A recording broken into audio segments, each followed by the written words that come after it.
guys, welcome back. Today we're going to be talking about the Traitors US Season 3, Episode 8, and this was kind of a crazy one, so let's just get into it. If I could pick a theme for this episode, it would definitely be like underdog faithfuls coming out and making some really great moves. It's the morning after the 6 faithful walked into the church, and they were going to turn around, and whoever sees Danielle and Carolyn is the one who's going to get eliminated. So the faithfuls who were up for elimination last night were Gabby, Chriselle, Dylan Efron, Tom Sandoval, Dolores, and then I don't remember the 6th one. Oh, Carolyn, duh. The 6th one was Carolyn, but she is, of course, a traitor. Gabby comes into breakfast and says that Chriselle might be on the chopping block because she's a really good faithful. No, she is not. She is probably one of the worst faithful that they've ever had on this show. Literally, we're on episode 8, she's probably thrown away half of her votes just voting for people who she doesn't even think is a traitor because she either doesn't want to vote for her friends or doesn't want to be the deciding vote to get somebody kicked out. Then there's Sam in this episode, kind of proving himself to be a bit of a dark horse. Sandoval describes the outfit that Alan was wearing last night at the church, so all of the faithful who weren't banished that night turned around and they didn't see Danielle and Carolyn, they saw Alan. So Sandoval describes Alan's outfit, and Sam realizes that if somebody doesn't know what Alan's outfit looked like last night, they're probably a traitor. I honestly would not have thought of that. I don't think I would have thought of that. That was really smart, and he tells all of the faithful, like, okay, do not tell anybody else what Alan's outfit looked like. We're gonna ask everybody as soon as they walk in. Then Carolyn walks in, and Sierra asks Carolyn what Alan was wearing, and Carolyn really stutters.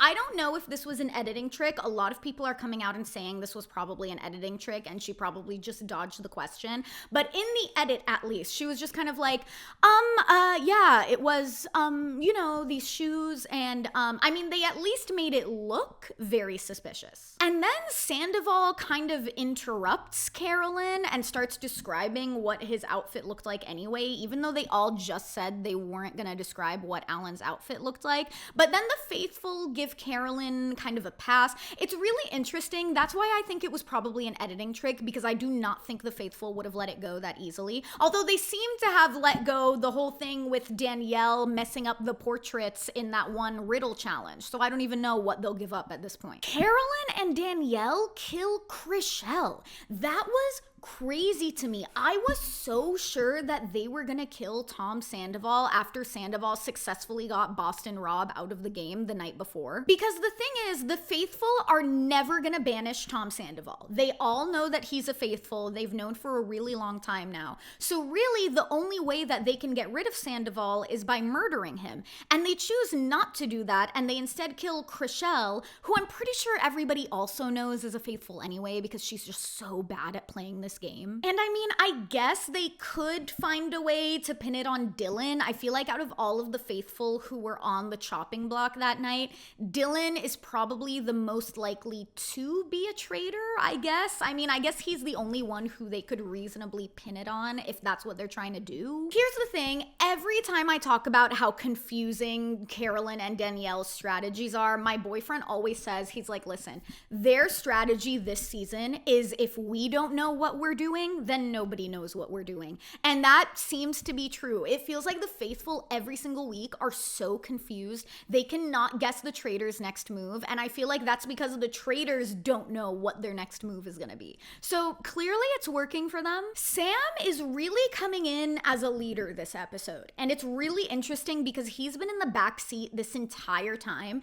But in his confessional, he essentially states like, listen, I am a listener. I do not go into new situations and put myself in the spotlight right away. I want to sit back and listen and draw my own conclusions, and when the time is right, I'm going to start talking. And clearly he thinks the time to start talking is now. He wants to revisit the coffin theory, which I just think is so stupid. It's like, I get it. The faithfuls have nothing else to go off of right now. I get that he wants to revisit the coffin theory, but knowing that it was a a trick from Boston Rob, Carolyn, and Danielle the whole time. Like, they knew that the faithfuls would think that at least one person in those coffins was a traitor, and like, seeing the faithfuls play into their hands completely, it's just like so frustrating. I also think Sierra has not done anything to make herself suspicious as a traitor at all. I think it's a complete waste of time for them. Sam also thinks Sierra is a traitor because she was the only other one who voted for Brittany at the round table instead of Boston Rob.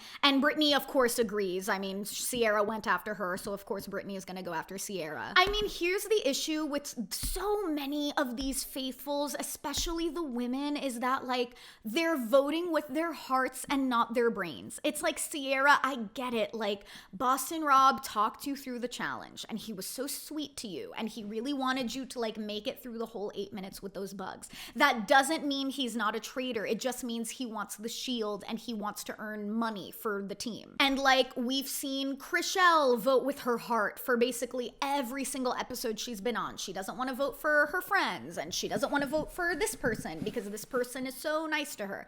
And it's like, that's just not how you play this game. It's so frustrating. This challenge today is so scary and so hard. I have a fear of dolls. I'm really scared of them. Ever since I was a kid, I've been so freaked out by them. When I was a baby, I used to think that my dolls were gonna come alive in the middle of the night and walk into my room. I was like really, really scared of them. Now, obviously, I know my dolls aren't gonna come alive. Well, I don't own dolls. It's like, I know that any kind of toy is not gonna come alive in the middle of the night and kill me, but they are so creepy, and the dolls they chose for this lullaby challenge are so creepy. And Sandoval, this challenge, listen, here's what I'll say. Sandoval is the only one who actually cares about the well-being of the group. He wants to get money for the group. Good for him. He was the only one trying in this lullaby challenge. Everyone else was just looking for the shield. Him going in the confessional and saying that he needs to take the lead in this challenge because he's the only one in the group who is musically inclined. I hate to say it, but like, if the Traitors is the start of Sandoval's redemption tour, I fear that it's working because I fear that he is the most entertaining part of this season. I feel like this season would be completely different without him. I'm not even gonna describe the way that Sandoval was doing this challenge for you. I'm just gonna show you. The best I can do is a TikTok video. We are all backseat right now to the passions, the musical passion of Tom Sandoval. What is he doing? He is completely having an out-of-body experience right now. He is so focused on seizing this moment that he hasn't stopped to think like how ridiculous it looks. I'm really excited at the chance to win a shield in this mission, but the only thing is, I think I'm the only person that is musically inclined in this whole castle.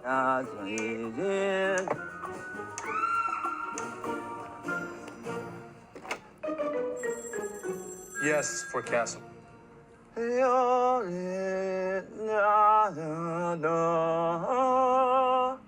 Terrible singer.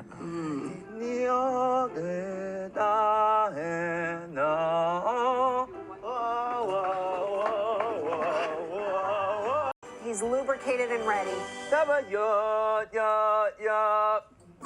Okay, one more time. Tell somebody else to do it. Play it again. Puggle? This is terrible.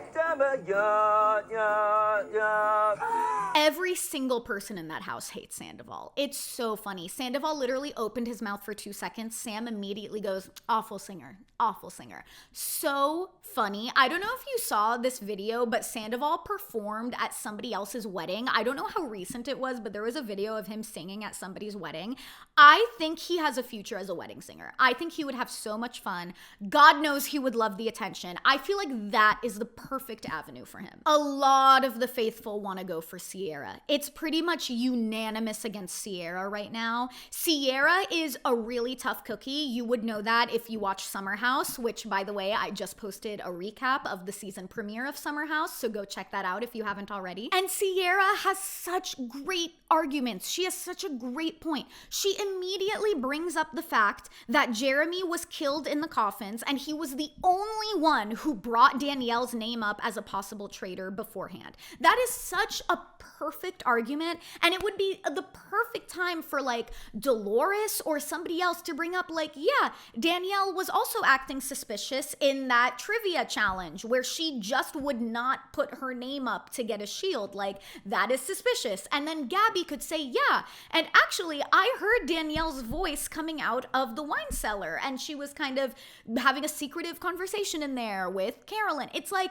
nobody is thinking to bring any of this stuff up, and it has to be, I like to believe that with these competition shows there's little producer interference, but my theory is that the reason they haven't caught Danielle is it's either producer interference, they don't want her to leave yet, or it's editing tricks, and they're making Danielle's game look more suspicious than it actually is, because there's just no way they would not have caught her by now. The faithful have deduced that at least one of the remaining traitors must be a woman, which makes sense because the first one they got out was Bob the drag queen, and then they also got out Boston Rob. Totally makes sense that, like, yeah, the third and or fourth one definitely has to be a woman. Then Sandoval says that statistically, girls make better cheaters than guys. The table erupts. I have never seen such chaos at the round table. Then he's immediately like, oh, no, I meant traitors. But he's smiling. He thinks that was so funny. He clearly is like playing into this like villain clown kind of role. I think he really likes it. I think he's kind of found a new home in it. I mean, that was one for the books. That was easily like top 5 traitors moment. That was crazy. Sierra tries to bring up Brittany and Danielle's names, but nobody believes her. I feel bad for her. I think honestly, like, the faithful need to see this coffin theory through. I honestly think that most of them didn't even believe that Sierra was a traitor, but they had literally nothing else to go off of.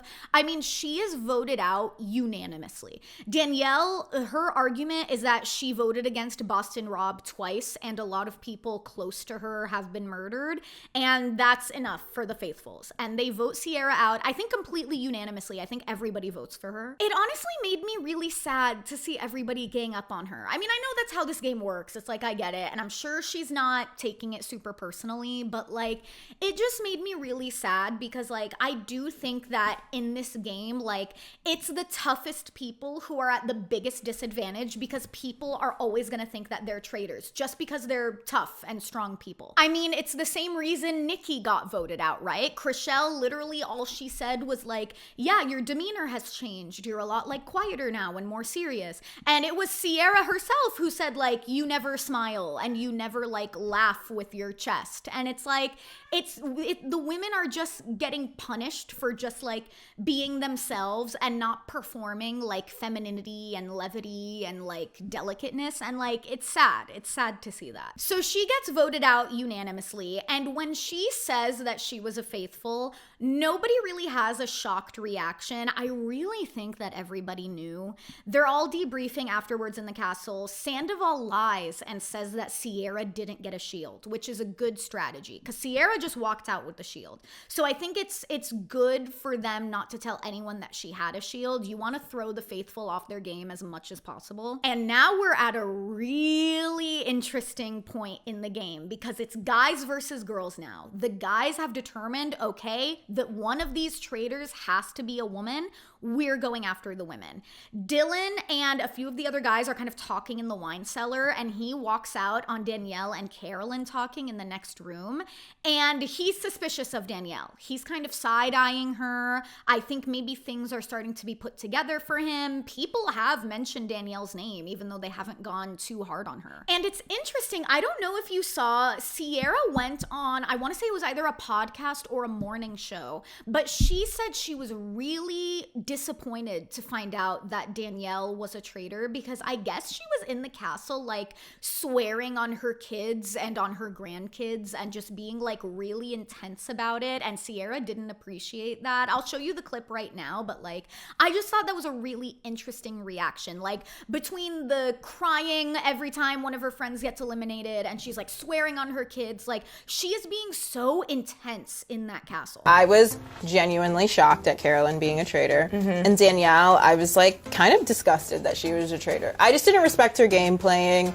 I just felt like, you know, there were some off-camera swearing on kids, grandkids, or whatever, and I just was like, I just didn't feel like the stakes were that high. Right. Granted, I don't play game shows for a living, so I don't know, but it just felt like ridiculous to me. Yeah. And it's finally happening. The traitors get to recruit. They have to choose between either murdering a faithful or trying to seduce one. Danielle wants to recruit Brittany, of course, her biggest ally in the castle, and Carolyn immediately vetoes that. She's like, no, that is a horrible idea. You want to recruit Brittany so you and Brittany can gang up on me and finally get me out of the castle, just like you've always wanted. I am so happy Carolyn is finally putting her foot down. We end on a cliffhanger. It doesn't say, like, we never find out what they want to do in the end.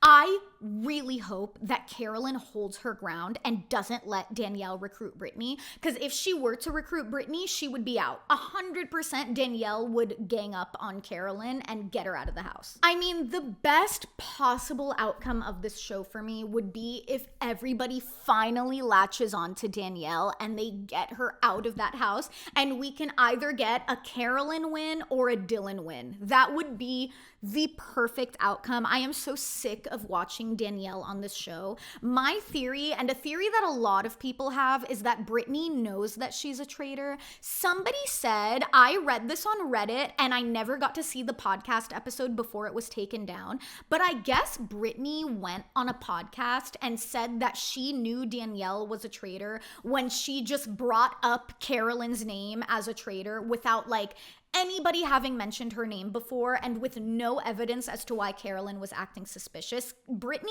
allegedly said that she knew Danielle was a traitor right then. Again, I don't have the podcast episode for you. I think it was either deleted or like, that part was edited out. I'm not sure, but I heard that she said that.